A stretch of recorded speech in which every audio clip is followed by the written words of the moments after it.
সম্মানিত উপস্থিতি, আমরা সকলেই জানি আমরা এক গণঅভ্যুত্থানের মধ্য দিয়ে দেশকে ফ্যাসিস্ট মুক্ত করেছি। আমরা রক্তের উপর দাঁড়িয়ে এদেশের বুকে স্বাধীনতা এনেছি। সেই স্বাধীনতার উপর দাঁড়িয়ে আমরা ডক্টর ইউনূসকে অল্প সময়ের জন্য দায়িত্ব দিয়েছিলাম এদেশটাকে সুশৃঙ্খল করে তোলার জন্য।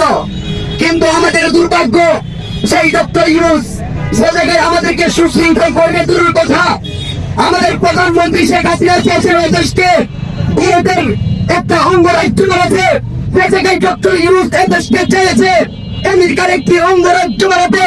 স্পষ্ট ভাষায় বলতে চাই, এদেশে আমরা যেভাবে আমেরিকার অঙ্গরাজ্য হিসাবে বাংলার ভূখণ্ডকে মেনে নিই নাই, আমেরিকার অঙ্গরাজ্য হিসেবে আমরা থেকে মেনে নেব না।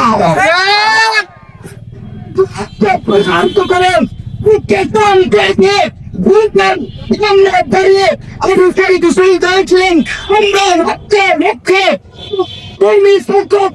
মিলে আমরা যদি দেশকে সমকামীর হাত থেকে দেশকে যদি সারেন্ডার হাত থেকে উদ্ধার করতে পরিমাণ রক্তের প্রয়োজন হয়, আমরা রাজপথকে রাজনীতিকে ভাসিয়ে দেবেন।